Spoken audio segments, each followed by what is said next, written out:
आप लोगों का स्वागत है होम एजुकेशन चैनल पे। आज हम लोग पढ़ेंगे क्लास 10th का मैथमेटिक्स।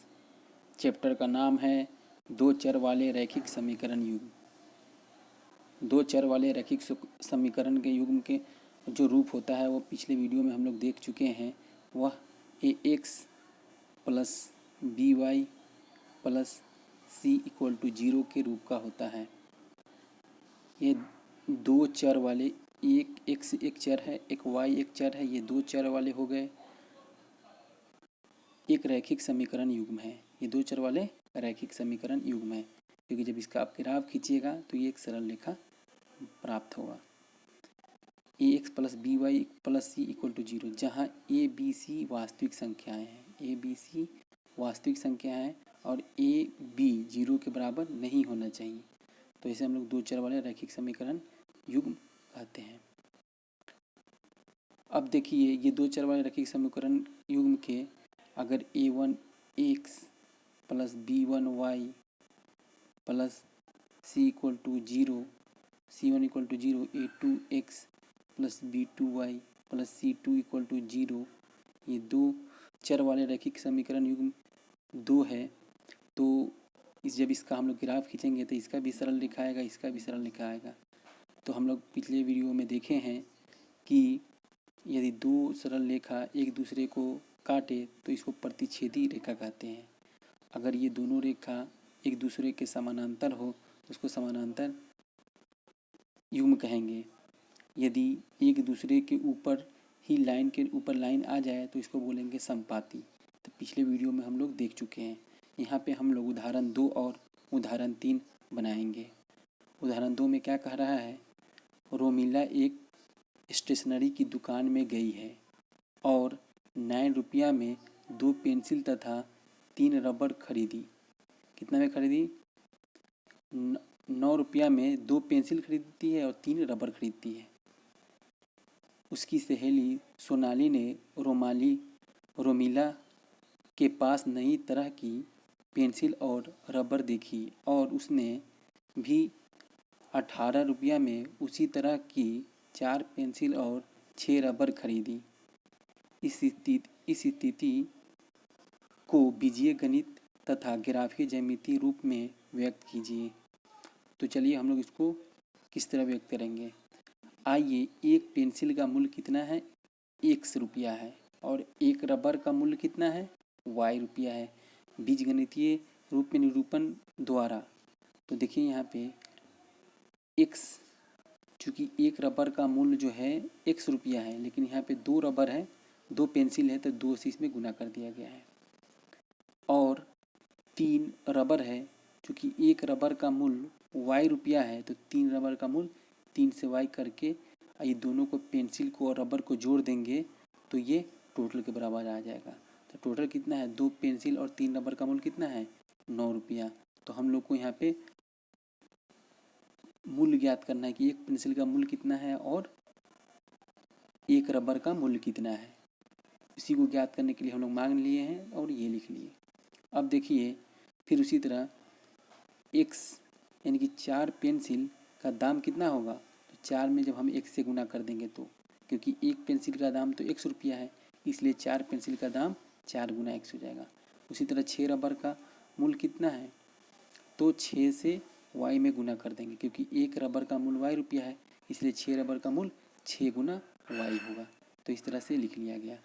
और चूँकि ये दोनों कितने के बराबर हो रहा है? 18 रुपये के बराबर हो रहा है, तो इसलिए 18 के बराबर लिख दिया गया है। तो इस तरह से आप लोगों को 2 समीकरण लिख लेना है बीजीय गणित के रूप में। चूँकि ये समीकरण है, क्योंकि इसके बराबर के बाद में 0 या कोई भी अंक है तो इसको हम लोग समीकरण कहेंगे। अगर यहाँ पे बराबर नहीं रहता तो हम लोग इसको बहुपद कहते। और इनका तुल्य ज्यामितीय निरूपण ज्ञात करने के लिए हम प्रत्येक समीकरण द्वारा निरूपित रेखा पर 2 बिंदुओं प्राप्त करते हैं। अर्थात हम प्रत्येक समीकरण के 2 हल प्राप्त करते हैं। ये हल निम्न सारणी 3.2 में दिए गए हैं। अब इसका और ये इसका दोनों समीकरण का हम लोग ज्यामितीय रूप निकालेंगे। तो देखिए यहाँ पे एक x लिख लिया और ये y लिख लिया। तो ये x तो यहाँ पे ये x है तो x लिख दीजिए। अब चूँकि x का मान हम लोग को निकालना है, x है तो x लिख दीजिए और y के रूप में इसको निरूपित कीजिए। तो y इक्वल टू क्या हो जाएगा, अगर हम ये समीकरण को लेते हैं तो हो जाएगा 2x plus 3y equal to 9। तो 3y equal to 9 minus 2x। तो y अगर यहीं पे रुक जाएगा तो कितना होगा 9 माइनस 2x बटा 3। तो इसी बात को यहाँ पे लिख दिया गया है। ठीक इसी तरह इसको भी हल किया गया है। सबसे पहले x को यहाँ पे लिख दिया गया और y का मान निकालिए यहाँ पे x के रूप में। तो कितना हो जाएगा 6y इधर रहने दीजिए, ये 4x बराबर किधर आ जाएगा, यानी कि 18 माइनस 4x, यानी कि हम इसको हल कर रहे हैं। ये 4x plus 6y equal to 18 है, तो 6y इधर ही रह जाएगा और 18 अब माइनस 4x। तो y इक्वल टू कितना हो जाएगा 18 माइनस 4x अब बटा ये 6। तो इस तरह से आप लोगों को ये आ जाएगा 18 माइनस 4x बटा 6। अब यहाँ पे x का मान रखेंगे तो y का मान निकालेंगे इसमें पुट करके। तो x का मान कितना रखें 0 रखें, तो y का मान कितना आएगा, तो x की जगह यहाँ पे 0 रख दीजिए। 0 रख दीजिएगा तो ये कैंसिल हो जाएगा, 0 हो जाएगा। तो 9/3, तो 3 में 9 से भाग दीजिएगा कितना आ जाएगा 3। तो जब x का मान 0 होगा तो y का मान 3 होगा। अब देखिए x का मान 4.1 रखिए, इसमें x का मान 4.1 यहाँ पे रखेंगे, या यूँ कहे कि अगर हम y की जगह 0 भी रख सकते हैं, y की जगह 0 रखिए तो x का मान कितना आएगा, तो इस तरह से भी निकाल सकते हैं। लेकिन हम देख रहे हैं कि 9 है यहाँ पे, 9 को अगर हम कैंसिल करना चाहें तो 2 में कितना से गुना करेंगे, तो 2 में 4.5 यानी कि 4.5 रुपया से अगर गुना कर दे 2 में तो 9 रुपया आ जाएगा। तो इसलिए 9 में से 9 चला जाएगा, कितना हो जाएगा 0, ऊपर 0 और नीचे 3, तो कितना हो जाएगा 0। यानी कि जब x का मान 4.5 होगा तो y का मान यहाँ पे कितना निकलेगा, y का मान 0 आएगा, जो कि अभी हम निकाल के बता दिए आप लोगों को। अब देखिए ठीक उसी तरह अब यहाँ पे मान रखिए इस समीकरण में, यहाँ पे x का मान हम 0 लेते हैं, तो जब 0 लेंगे तो यहाँ पे x का मान यहाँ पे 0 डालेंगे तो कितना हो जाएगा 0 हो जाएगा। तो 18/6, तो 18/6 कितना हो जाएगा 6 3 का 18, यानी कि 3 आएगा, ये कट के 3 आएगा, तो 3 लिख दीजिए। अब देखिए यहाँ पे 18 है, यहाँ पे -4x है, तो अब हम यहाँ पे कौन सा x की जगह अंक रखें पूर्ण संख्या, जिससे कि ये कुछ सरल रूप में आ जाए। तो देखिए यहाँ पे हम 3 रख रहे हैं, तो 3 रखे तो कितना हो जाएगा 12, 18 में से 12 जाएगा कितना आएगा 6 आएगा, और 6 में 6 से भाग देंगे तो कितना आ जाएगा 1 आ जाएगा। तो इसलिए जब यहाँ पे 3 रखेंगे x की जगह तो y का मान कितना आएगा 1 आएगा। तो अब इसको हम लोग जो सरल रेखा पर दर्शाते हैं तो x y के रूप में लिखते हैं, यानी कि पहले x लिखते हैं फिर y लिखते हैं। तो x यानी कि 0 को पहले दर्शाएंगे सर ग्राफ पे और उसके बाद में 3 को दर्शाएंगे। तो चलिए देखते हैं, हम इन बिंदुओं को एक ग्राफ पेपर पर आलेखित करते हैं और रेखाएं खींचते हैं। हम पाते हैं कि दोनों रेखाएं संपाती है, दोनों रेखा संपाती है। संपाती किसको कहेंगे, जब एक रेखा खींचेंगे उसी के ऊपर दूसरा भी रेखा आ जाए, यानी कि ये जो समीकरण है उसका रेखा हम लोग खींचे तो सरल रेखा आएगा, फिर इसका भी रेखा खींचे तो सरल रेखा आएगा। लेकिन ये दोनों रेखाएं जब ग्राफ पे दर्शाएं तो एक ही लाइन में आ जाए तो उसको हम लोग संपाती बोलते हैं। तो ये संपाती आएगा, तो देखते हैं कैसे आता है। हम इन बिंदुओं को एक ग्राफ पेपर पर आलेखित करते हैं और रेखाएं खींचते हैं। हम पाते हैं कि दोनों रेखाएं संपाती आकृति 3.3 ऐसा इसलिए है कि दोनों समीकरण तुल्य है, अर्थात एक दूसरे से प्राप्त किया जा सकता है। अब देखिए यहाँ पे मान रखिए, अभी चूंकि 4x plus 6y equal to 18 के लिए हम लोग 0 और 3 ज्ञात किए थे और 4.5 और 0 ज्ञात किए थे। तो ये जो 2 पॉइंट पे हम लोग रखेंगे, इस 0 3 कहाँ आएगा, तो x की जगह यहाँ पे 0 है, ये वाला यहाँ पे x की जगह 0, पहले x लेना है तो x 0 है क्योंकि ये लाइन x है, और y कितना है 3, तो y ऊपर की तरफ बढ़ना है क्योंकि प्लस में y है, तो 3 ऊपर तक बढ़ेंगे तो ये बिंदु पर यहाँ पे आएगा। तो इसी तरह यहाँ पे 4.50 है, तो 4.50 को दर्शाएंगे किस तरह, तो ये 4.5x है, तो इसको आप x रेखा पर दिखाइए। यहाँ पे कितना आएगा, ये रेखा जब हम खींचेंगे तो ये 4.5 कहाँ आ रहा है, ये 4 है और ये 5 है, तो 4.5 इसके बीचों बीच आएगा, मतलब कि आधा आएगा, तो 4.5 0 हो गया। तो ये यहाँ दिखा दिए, क्योंकि y जो है 0 है, तो 0 है यानी कि ऊपर की ओर नहीं बढ़ रहा है, यानी कि यहीं पे रह जाएगा, तो 4.5 0 हो गया। तो ये 4x + 6y = 18 का हो गया ग्राफ आपका। अब देखिए जब हम लोग ये 3 1 रखे थे और 3 1 रखे हैं, दूसरा मान 0 3 आया है, फिर 2 समीकरण था, तो एक बार ये आया है, एक बार ये आया है, और दूसरा बार एक बार ये आया है और एक बार ये आया है। तो जब हम 0 3 रखेंगे तो ये तो यहीं पे आ गया, और 3.1 रख रहे हैं तो ये 3, और चूँकि y का मान ऊपर 1 जाएगा तो ये यहाँ पे 1 है, तो इसे मिला देंगे तो ये यहाँ पे कट जाएगा। तो कट रहा है तो हम एक रेखा तो पहले से खींच रखे हैं, अब फिर जब 0 3 और 3 1 पे जब खींच रहे हैं तो फिर ये ठीक उसी पे आ रहा है, यानी कि यह समपाती है। इसी बात को यहाँ पे बताया जा रहा है।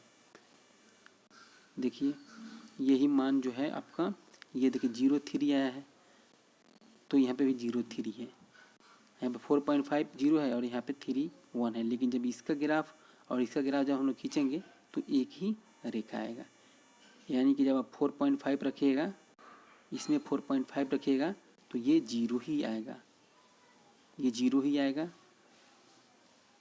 तो इस तरह ये समपाती है। अब देखिए अगला क्वेश्चन क्या कह रहा है। उदाहरण 3, 2 रेल पटरियों समीकरणों x + 2y - 4 = 0 और 2x + 4y - 12 = 0 द्वारा निरूपित की गई है। इस स्थिति को ज्यामितीय रूप में व्यक्त कीजिए। समीकरणों, अब देखिए यहाँ पे ये x + 2y अब -4 है, x + 2 - 4y को उतार दीजिए, फिर 2x इसको उतार दीजिए।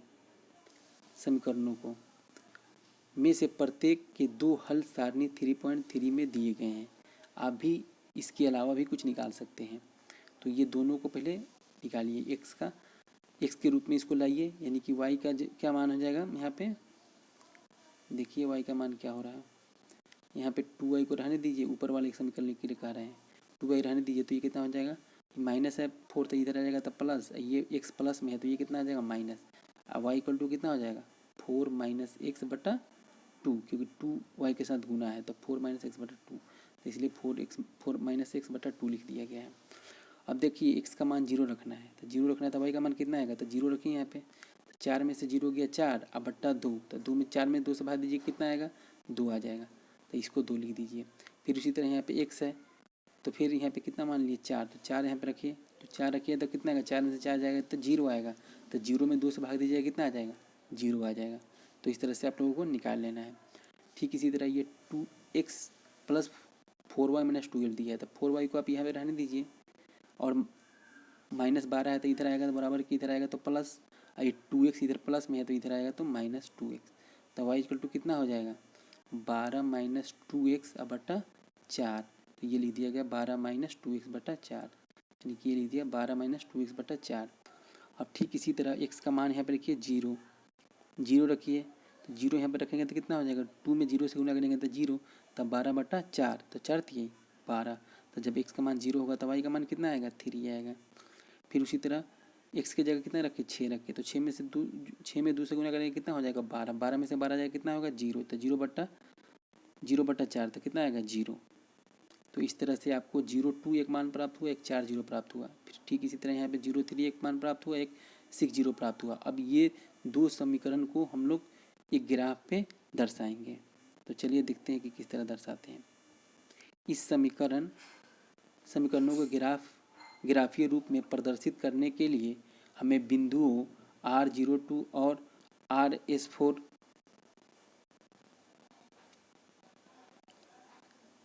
रेखा RS प्राप्त करने के लिए आलेखित करते हैं, और बिंदुओं P03 और Q60 रेखा PQ प्राप्त करने के लिए आलेखित करते हैं। तो देखिए यहाँ पे 0 है, क्योंकि यहाँ पे x का यहाँ पे 0 होगा और y कितना है 3 है, तो ऊपर बढ़िए यहाँ पे, तो इस तरह बढ़िएगा x के ठीक ऊपर, तो ये कितना आ जाएगा 3, तो यहाँ पे कट रहा है तो यहाँ पे एक बिंदु डाल दिए, तो यहाँ पे एक बिंदु डाल दिएगा 0 3।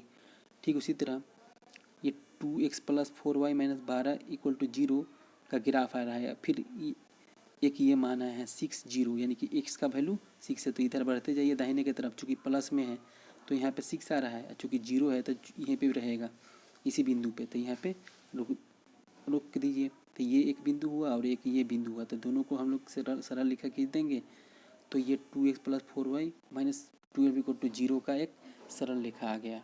अब ठीक उसी तरह दूसरा हम लोग ग्राफ खींचेंगे, क्योंकि दो हम लोग वैल्यू निकाले हैं x + 2y - 4 के लिए। एक तो 0 2 आया है, तो 0 2 कहाँ लिखेंगे, यहाँ पे x की जगह 0 और y का मान ऊपर की तरफ बढ़िए, तो यहाँ पे कितना आ गया, यहाँ पे आ जाएगा 0 2, चूँकि ये हम लेकर रेखा खींचेंगे और ये खींचेंगे, तो यहाँ पे बिंदु कट रहा है, तो यहाँ पे एक बिंदु डाल देंगे।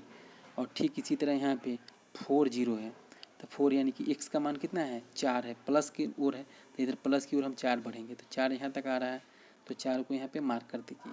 और फिर यहाँ पे 0 है, तो यहाँ पे y का वैल्यू कितना है, ये ऊपर की तरफ नहीं बढ़ेगा, यानी कि यहीं पे रह जाएगा, तो ये कितना होगा 4 0। तो इस तरह ये एक बिंदु प्राप्त हुआ और एक ये बिंदु प्राप्त हुआ, तो हम लोग इसको सरल रेखा खींच दिए। तो जब सरल रेखा खींच रहे हैं तो देख रहे हैं कि x + 2y - 4 = 0 और 2x + 4y - 12 ये दोनों समानांतर आ रहा है, यानी कि रेल के पटरी के टाइप का आ रहा है, रेल के पटरी के टाइप का आ रहा है। तो यही समीकरण, इसी तरह का समीकरण बोल रहा था कि यह समीकरण जो है रेल के पटरी के आकार का होगा। आकृति 3.4 में हम देखते हैं कि ये रेखाएं कहीं पर प्रतिच्छेद नहीं करती है, अर्थात समानांतर है। तो रेल की पटरी किस तरह होता है, रेल की पटरी समानांतर होता है, वह कभी एक दूसरे से मिलता नहीं है। तो इस तरह यहाँ पे निरूपित किया गया स्थिति ज्यामितीय निरूपण। ये दो रेल की पटरियाँ हैं, तो दो रेल की पटरी आ गया ना समानांतर, आप लोग को प्रूफ भी कर दिए इसको ग्राफ में कि किस तरह होता है। आज के लिए बस इतना ही।